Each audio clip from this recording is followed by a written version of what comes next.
Bonjour à tous, nous avons vu dans une précédente vidéo comment s'organiser une page Wikipédia, quels étaient les onglets qu'on trouvait à droite, en haut, sur le menu du haut, quels étaient les onglets qu'on retrouvait sur les onglets de gauche. Nous avons vu également comment créer un compte Wikipédia, comment créer une page utilisateur Wikipédia et enfin comment s'identifier sur la liste des participants au Wikipédia. Bien sûr, vous serez noté pour chacune de ces activités. Aujourd'hui, nous allons voir quelles sont les formes de contribution sur Wikipédia. Avant cela, ce qui est important à noter, c'est que avant de faire quoi que ce soit sur Wikipédia, le plus important, c'est tout d'abord de se connecter. Quand vous n'êtes pas connecté, euh, la contribution ne vous est pas n'est pas attribuée à vous.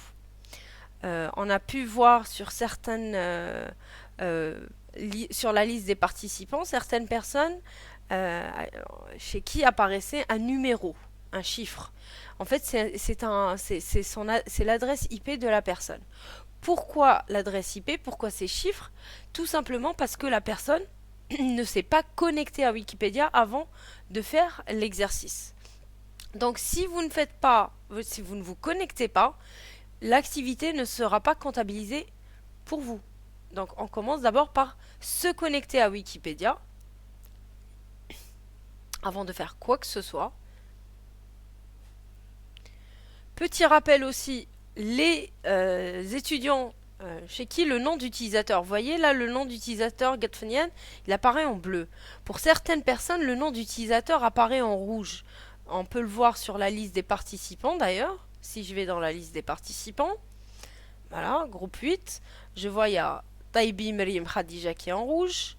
Groupe 7, j'ai Mani Saada, j'ai Seddo Khadija, Rahwiz Raziqa, Snoussi Neklouf.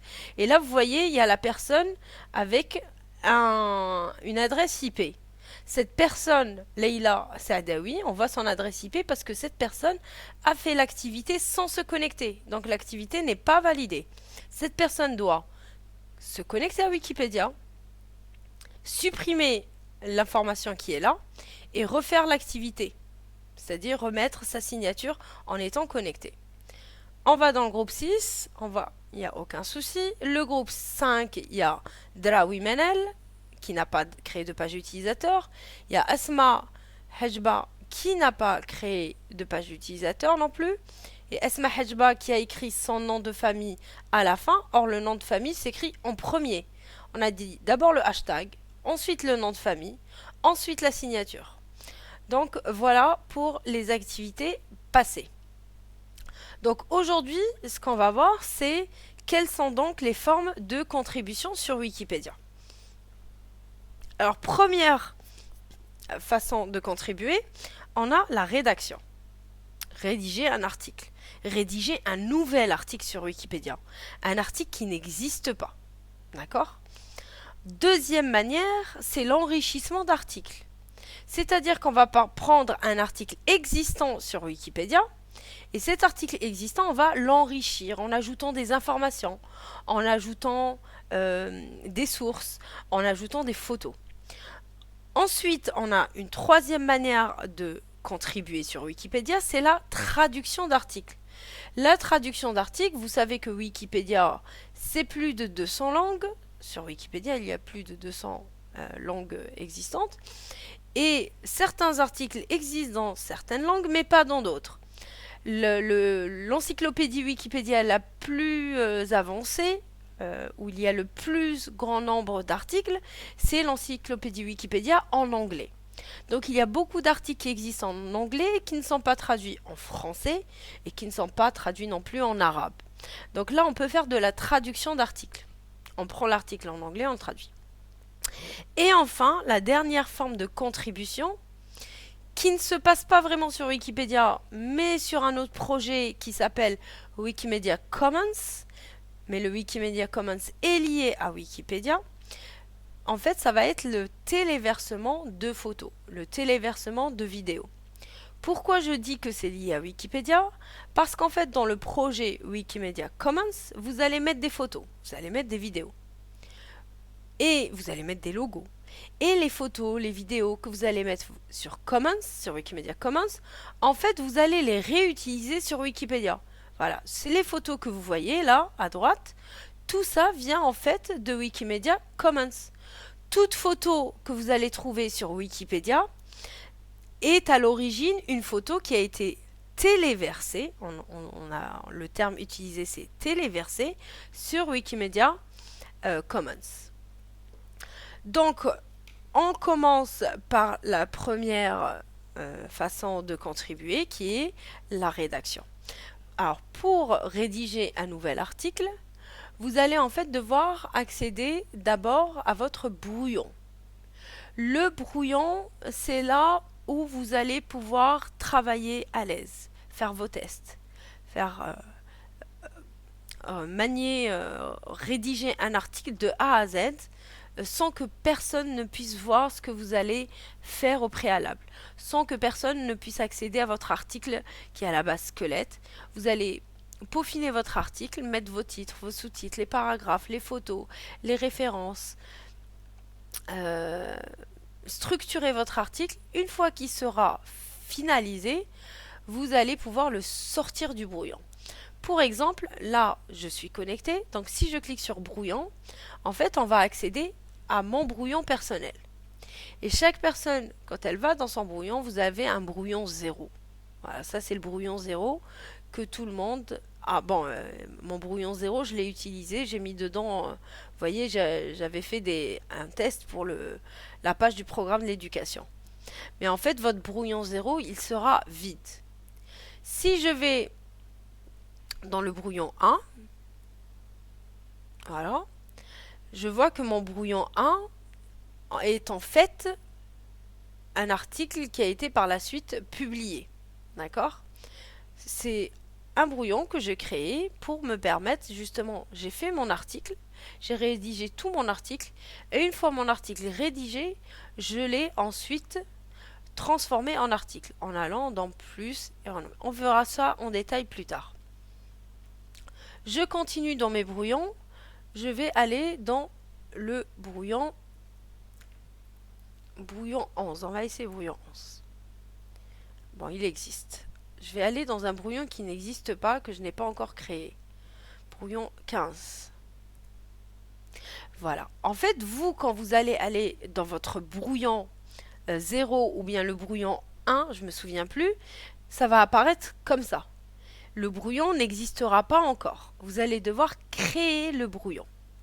Et pour créer le brouillon, vous allez tout simplement cliquer sur créer la sous-page en Wikicode. Et là, je clique et là, voilà, j'ai mon brouillon 15 qui est prêt et je peux ici faire des tests. Je peux par exemple, voilà, écrire titre. Voilà, c'est juste pour faire un test. Et je descends en bas, je clique sur publier la page. Là, je suis sur mon brouillon, donc j'ai pas besoin forcément de prévisualiser. Je peux me permettre de publier directement, vu que je suis sur le brouillon, personne ne peut voir. Seules les personnes qui ont mon nom d'utilisateur peuvent, et encore mon nom d'utilisateur et le numéro du brouillon peuvent accéder à mon brouillon. Et sur le brouillon, donc je disais, vous allez rédiger vos articles. Ensuite, on passe à l'enrichissement d'articles. Pour l'enrichissement d'articles, on va prendre l'exemple. Je vais aller sur la page du projet du programme d'éducation Wikipédia. Voilà. Alors pour l'enrichissement d'articles, ça se passe comment? En fait, on va prendre un article qui existe. Par exemple, ici, on a Université Abdelhamid Mouloubadis qui apparaît en bleu. Il faut savoir que sur Wikipédia, tout ce qui apparaît en bleu, Mostaganem, Algérie, Université Abdelhamid Mouloubadis, Système LMD, Gatfenien, tout ça, en fait, ce sont des articles existants. On va cliquer sur Université Abdelhamid Mouloubadis et on va voir que ça va nous ramener c'est une redirection vers l'article Université de Mostaganem. L'article existe, on est bien d'accord, il est disponible. Tous ceux qui vont rechercher sur Wikipédia Université de Mostaganem tomberont sur cet article. Mais cet article, je peux l'enrichir. On voit que cet article est assez vide. Si je fais juste à titre de comparaison, je vais aller ici. Je vais ouvrir dans un nouvel onglet. Donc, voilà, j'utilise un nouvel onglet. Je vais mettre ici Université de Schleff. Voilà. Juste pour comparer, regardez le sommaire de l'université de Schleff. Alors, c'est un sommaire qui est composé de 14 titres. En comparaison, l'article sur l'université de Mostar, il contient à peine, le sommaire contient 4 articles. Donc on voit qu'il y a possibilité d'ajouter bon nombre d'informations sur l'article. On peut l'enrichir, l'article de l'université de Mostaganem. Ça donc c'est pour l'enrichissement. Pour enrichir un article, comment on va faire? On va tout simplement aller dans l'article, on n'a pas besoin vraiment d'accéder à notre brouillon. On peut accéder à notre brouillon si on compte ajouter beaucoup d'informations. Si on compte faire des corrections, ajouter une ligne, ajouter un petit paragraphe, on peut ne pas utiliser le brouillon. On va tout simplement aller dans la rubrique que nous voulons modifier et on va tout simplement cliquer sur modifier ou modifier le code. La différence entre modifier et modifier le code, nous la verrons plus tard.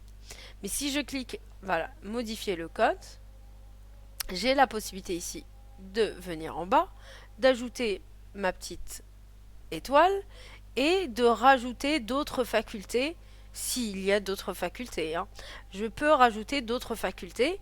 Ensuite, je vais enregistrer. Bon, nous, on ne veut rien enregistrer, c'est juste à titre d'exemple. Donc, on descend en bas et on met annuler, quitter la page. Voilà, je viens, je vérifie, normalement, rien n'a été ajouté.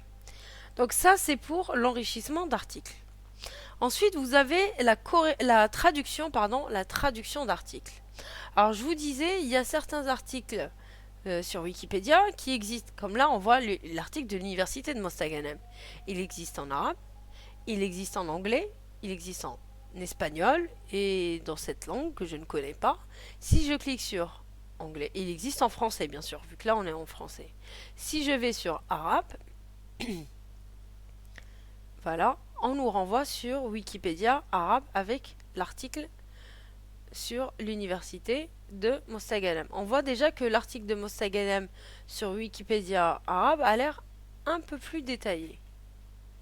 Il y a des choses en plus. Je vais sur Wikipédia anglais. Alors, Wikipédia anglais, le titre, l'article de l'université de Mostaganem mérite d'être